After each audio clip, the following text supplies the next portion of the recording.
Merry Christmas, everybody, and I'm going to talk to you today about Star Wars The Force Awakens. You can see I'm all Star Wars decked out, double layers. So let's get right into it.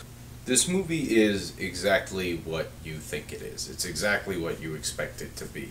If you go into the movie with the expectation that it's going to be a Star Wars movie that's like the original movies, exactly how you remember it, you're probably going to enjoy it. You're probably going to enjoy it quite a bit.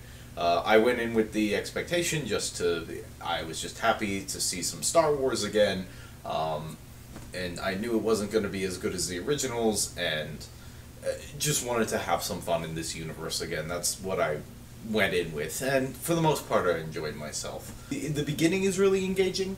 And then there were some points at the middle and the end where I was very bored. But all over I was entertained. It's the story of a masked villain with a robot voice who wants to control the galaxy, who is chasing a small robot who lands on a desert planet with some vital information. Who ends up being taken in by, a young person who's living on this desert rock somewhere who dreams of a better life. Sound familiar? This movie this is gonna surprise no one, but it seems less like a movie and more like a product, where you can see the minds of the kind of creative team of the people tasked with, okay, we have to make a new Star Wars movie. What do we do?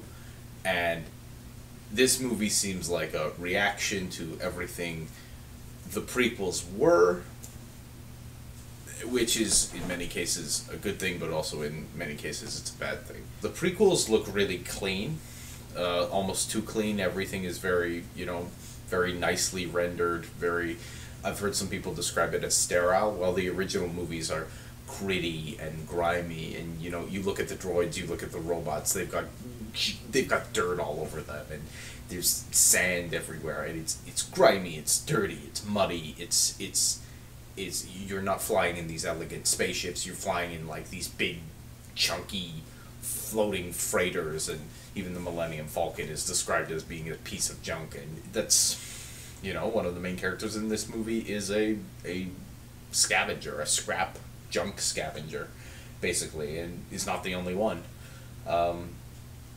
So that was really nice. It's really nice to return to that aesthetic. The kind of grit, the kind of nice lived-in feel of this world, it was nice to return to that. It looks more like, it doesn't look like a sterile environment anymore. There is, of course, a good deal of CGI, but it's usually used sparingly or appropriately, and the characters aren't really cartoony looking. The ones that are in there are some practical effects here and there, and even the CGI characters have a little bit of grime, a little bit of dirt to them. There's that level of detail, so that's nice to see. Aesthetically, this is the best looking of all the Star Wars movies. I think that surprises no one. But not just in terms of, how, just the fact that, we're in 2015, movies generally look really, really good, but also kind of the way it's shot. The action is shot really nice.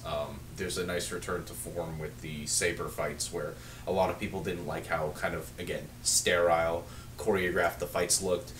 People in these fights, they yell, they scream, they lash out kind of almost randomly. They lash out in a rage at each other. There's a lot of anger.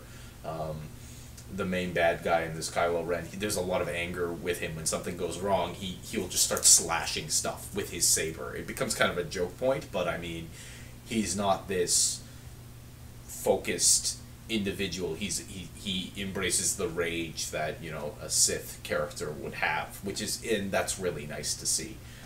It's nice to kind of see that anger, and like people miss, and it's sloppy, and you see people get shot, and occasionally like a shoulder will get nicked with a lightsaber, and it feels more gritty, more chaotic, a little more lived in, a little more real, and the spaceship battles are really nicely shot too. You really feel like there's a lot of shots from like the undercarriage or the overcarriage of a spaceship as it's moving through space.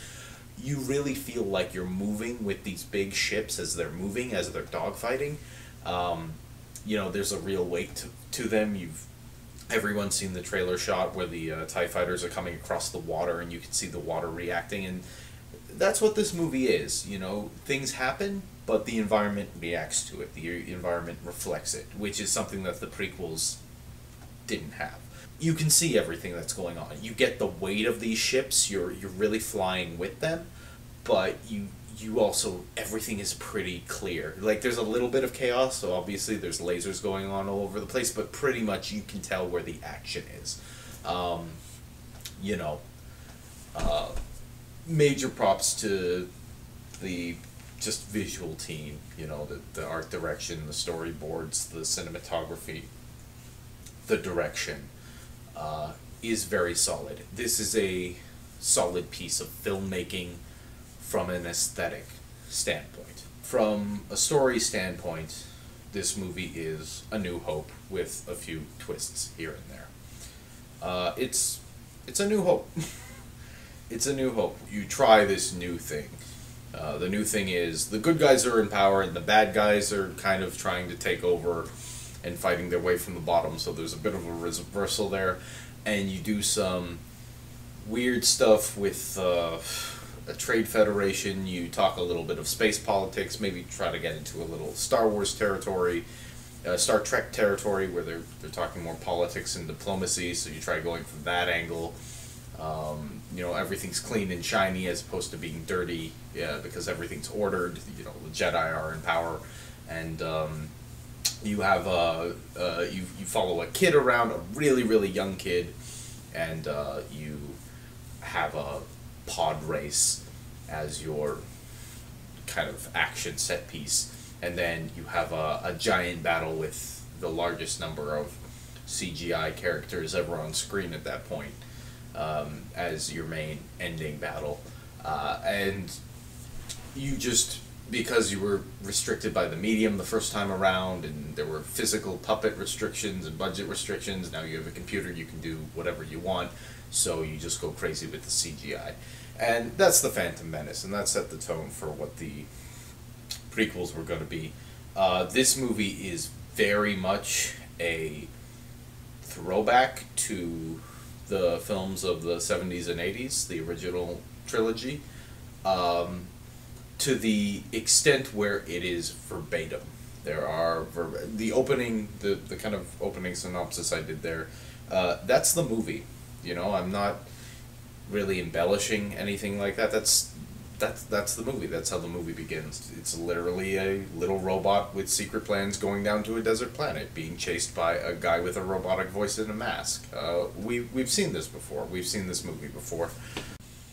This movie seems a lot like a product in the sense that it's reactionary. It's the studio and the creative team looking at the situation saying, okay, this is what went wrong with the prequels. They did some stuff that was, the prequels are really iterative, don't get me wrong, but with the story, it definitely was telling something that wasn't, it wasn't telling the story of A New Hope or Return of the Jedi or Empire Strikes Back over and over again. It was telling the fall of Darth Vader. That was the main thrust of that story.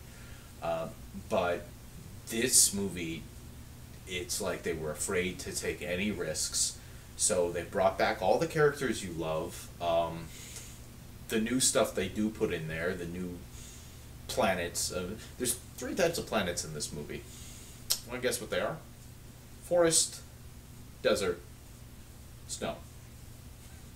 Right? You have to watch all 3 of the original movies to get that, but this movie, no, you get it all in one. Forest, desert, snow. And they give them different names, but come on, they're the same planet. You know how everybody criticizes Return of the Jedi because Okay, so in the first movie we blew up a Death Star. So what's the thing we had? And then in Empire, the Empire's kind of scrambling to come back, but in Return of the Jedi, there's a new threat. There's a new super weapon. What is it? Another Death Star.